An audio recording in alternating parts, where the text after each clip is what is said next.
करनाल के लिए मेट्रो का प्रोजेक्ट कितनी जल्दी सर शुरू हो सकता है? अभी बहुत जल्दी आरटीएस की जो क्लियरेंस है वो मिलेगी और उसके बाद मुझे लगता है निश्चित समय उसको शुरू कराएं। शंभू बॉर्डर पर बैठे किसानों को मैसेज देना चाहेंगे, कुछ कहना चाहेंगे? नहीं, देखिए, क्योंकि मोदी जी ने पिछले 10 वर्षों में किसानों के हित में मजबूत काम किए हैं। उनकी चाहे फसल की सुरक्षा की बात हो, चाहे उनके एमएसपी लगातार देने की बात हो, लगातार किसानों को मजबूत और सशक्त करने का धीरे धीरे काम ये हमारी नरेंद्र मोदी की सरकार कर रही है। चाहे प्रधानमंत्री किसान सम्मान निधि, उसका हेतु यही है कि किसान के खर्चे कम हो, उसकी इनकम बढ़े और किसान मजबूत हो। उसको लेकर के निरंतर सरकार काम कर रही है और ये पहली बार है कि किसी सरकार ने इतने कदम किसानों के हित में उठाए हैं। जो लोग किसानों के नाम के ऊपर राजनीति कर रहे हैं, चाहे वो कांग्रेस पार्टी है या कोई अन्य दल है, उनको अपने गिरेबान में भी झांक करके देखना चाहिए, तब दूसरे को ऊपर उंगली उठानी चाहिए। किसानों को मजबूती से करने का काम ये सरकार कर रही है। कांग्रेस के प्रभारी हैं बावरिया जी, उन्होंने खुद कहा है कि हार की जिम्मेवारी भी ली और कहा है कि 10-11 सीटों पर लेट ली है, उन्हें जल्दी ले लेनी चाहिए थी, लेट ली है। सीएम नायब सिंह सैनी इस समय करनाल पहुंच चुके हैं।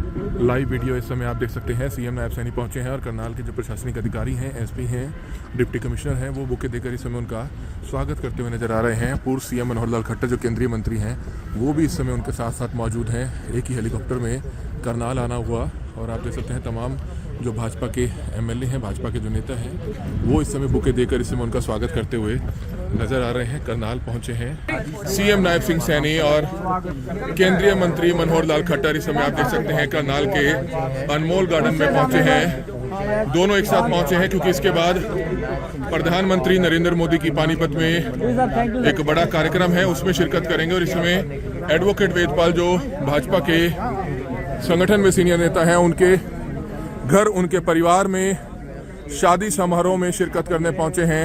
ये तस्वीरें हरियाणा के करनाल से देख सकते हैं, जहां पर सीएम नायब सिंह सैनी और केंद्रीय मंत्री मनोहर लाल खट्टर हेलीकॉप्टर से एक साथ करनाल पहुंचते हैं क्योंकि प्रधानमंत्री नरेंद्र मोदी का पानीपत में आज एक बड़ा कार्यक्रम है, वहां के लिए रवाना हो गए हैं। उससे पहले एक शादी समारोह में पहुंचे थे और करनाल के लोगों को जल्द ही एक बड़ी सौगात मिल सकती है। जी हां, मेट्रो का प्रोजेक्ट जो है, मेट्रो ट्रेन का प्रोजेक्ट जल्द ही करनाल में शुरू हो सकता है। क्लियरेंस को लेकर जो है पूरी तैयारी की जा रही है। मनोहर लाल खट्टर जो केंद्रीय मंत्री हैं, पूर्व सीएम हैं, उनसे जब सवाल पूछा गया, करनाल ब्रेकिंग न्यूज ने उनसे सवाल पूछा कि कब तक आखिरकार करनाल को मेट्रो मिल पाएगी, तो उन्होंने कहा कि जल्द से जल्द इसकी क्लियरेंस के लिए बातचीत चल रही है। जल्दी क्लियरेंस मिलते ही इस प्रोजेक्ट को शुरू किया जाएगा। वहीं दूसरी तरफ अगर बात करें, किसान जो शंभू बॉर्डर पर बैठे हुए हैं, उनसे भी जो है सीएम नायब सिंह सैनी ने अपील की और दूसरी ये बात कही कि जो प्रधानमंत्री नरेंद्र मोदी हैं, वो हमेशा से किसानों के हितैषी रहे हैं। ये सरकार जो है किसानों की हितैषी रही है और कहीं ना कहीं अपील करते हुए नजर आए कि किस तरह से जो प्रोटेस्ट वहां पर चल रहा है वो प्रोटेस्ट नहीं होना चाहिए। बीजेपी सरकार हमेशा से किसान हितैषी रही है। ये बड़ी खबर इस समय आप हरियाणा के करनाल से देख रहे थे, जहां पर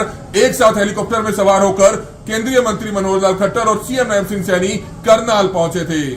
तो सीएम नायब सिंह सैनी और मनोहर लाल खट्टर जी यहां पर पहुंचे हैं। सर, प्रधानमंत्री जी का कार्यक्रम है, सर आज क्या कहना चाहेंगे सर? बधाई सबको जी सर, प्रधानमंत्री की शादी की बधाई। एक बहुत बड़ी योजना देश भर की बीमा सखी नाम से, और महिलाओं को किस प्रकार से सशक्त किया जाए, उनकी किस प्रकार से आमदन के आय के साधन बढ़ाए जाएं और आम लोगों को बीमा के बारे में जागरूकता पैदा करने के लिए बीमा सखी नाम से जो नई योजना शुरू की जा रही है, निश्चित रूप से इसमें महिला जगत को भी लाभ होगा, लोगों को रोजगार भी मिलेगा। किसान दिल्ली जाना चाह रहे हैं, किसान दिल्ली जाना चाह रहे हैं तो उनको जाने से रोका किसी ने नहीं, लेकिन जाने का एक तरीका होता है। ये इस प्रकार के प्रदर्शनकारी तरीके का कोई लाभ नहीं है करने का। उनको जो बात करनी है जाकर के बैठ के बात। वो कह रहे हैं पैदल जा रहे हैं, अब तो पैदल आपने भी कहा था पैदल आ जाए। वाहन बहुत हैं, उन वाहनों से जा सकते हैं। सर, करनाल के लिए मेट्रो का प्रोजेक्ट कितनी जल्दी सर शुरू हो सकता है? अभी बहुत जल्दी आरटीएस की जो क्लियरेंस है वो मिलेगी और उसके बाद मुझे लगता है निश्चित समय उसको शुरू कराया जाएगा। सर, आप द्वारा सर अंतर्राष्ट्रीय स्तर पर कहीं ना कहीं गीता जयंती का महोत्सव जो है वो शुरू किया गया था 2014 के बाद, तो कैसा मानते हैं सर, लगातार वो अंतर्राष्ट्रीय स्तर पर बहुत बढ़िया लेवल पर मनाया जाता है? देखिए, दुनिया भर में गीता का महत्व इस कार्यक्रम के 2016 के बाद शुरू होने के बाद निश्चित रूप से पता लगा है, मॉरिशस हो, यूके हो, ऑस्ट्रेलिया हो, बहुत देशों में, और अब डिमांड भी आ रही है लगातार कि गीता के इस प्रकार के जो महोत्सव के कार्यक्रम हैं वो बाकी जगह भी मनाए जाएँ। देश की इतनी जो ख्याति है बहुत चीज़ों को लेकर के है, उसमें गीता जी भी एक है। सर, करनाल को भी एक बड़ी सौगात मिल रही है, आज प्रधानमंत्री जी आ रहे हैं करनाल में, यूनिवर्सिटी का जो है महाराणा प्रताप यूनिवर्सिटी का जो मेन कैंपस है उसका शिलान्यास आज रखा जाएगा, और निश्चित रूप से उसका लाभ यहाँ के हॉर्टिकल्चर करने वाले लोगों को भी मिलेगा। इस प्रदेश को क्योंकि पहले से ही हमारा प्रदेश कृषि प्रधान प्रदेश है, तो किसान के नाते से एक बहुत बड़ा स्टेप आज ये पूरे हरियाणा प्रदेश के लिए हो। सर क्या कुछ कहना चाहेंगे? पीएम आज करनाल पानीपत आ रहे हैं, कितना बेनिफिट बीजेपी को भी और पूरे भारत को भी? देखिए, जब भी प्रधानमंत्री जी हरियाणा में आए हैं, लोगों में एक बड़ा जोश और उत्साह हरियाणा में देखने को मिला है। पिछली बार भी जब पानीपत की ऐतिहासिक भूमि पर आए थे, तब भी उन्होंने जो एक आह्वान किया था, बेटी बचाओ बेटी पढ़ाओ, लाखों की संख्या में बेटियां उस आह्वान से बची हैं। और जो योजनाएं बनी हैं कि बेटियां किसी के ऊपर निर्भर नहीं हैं, वो आत्मनिर्भर हैं, उसको लेकर के हमारी सरकार ने, डबल इंजन की सरकार ने मजबूती से बेटियों के हित में काम किया है। आज बड़ी दूसरी योजना लॉन्च करने के लिए आदरणीय प्रधानमंत्री जी आ रहे हैं, और उस योजना का भी महिलाओं को बड़ा लाभ मिलेगा, रोजगार का साधन खड़ा होगा, और हमारी महिलाएं सशक्त होंगी, मजबूत होंगी। शंभू बॉर्डर पर बैठे किसानों को कोई मैसेज देना प्रधानमंत्री सखी बीमा योजना का शुभारंभ कर रहे हैं। चाहेंगे? शंभू बॉर्डर पर बैठे किसानों को मैसेज देना चाहेंगे, कुछ कहना चाहेंगे?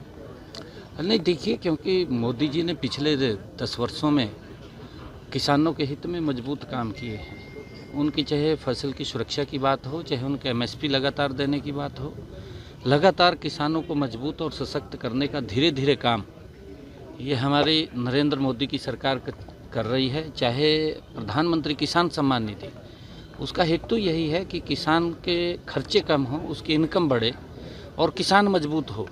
उसको लेकर के निरंतर सरकार काम कर रही है, और ये पहली बार है कि किसी सरकार ने इतने कदम किसानों के हित में उठाए हैं। जो लोग किसानों के नाम के ऊपर राजनीति कर रहे हैं, चाहे वो कांग्रेस पार्टी है या कोई अन्य दल है, उनको अपने गिरेबां में भी झांक करके देखना चाहिए, तब दूसरे को ऊपर उंगली उठानी चाहिए। किसानों को मजबूती से करने का काम ये सरकार कर रही है। कांग्रेस के प्रभारी हैं बावरिया जी, उन्होंने खुद कहा है कि हार की जिम्मेवारी भी ली है, और कहा है कि 10-11 सीटों पर लेट ली है, उन्हें जल्दी ले लेनी चाहिए थी, लेट ली है। राज्यसभा के नॉमिनेशन को 2 दिन आप देख सकते हैं नायब सैनी और केंद्रीय मंत्री मनोहर लाल खट्टर इस समय शादी समारोह के बाद रवाना होते हुए नजर आ रहे हैं।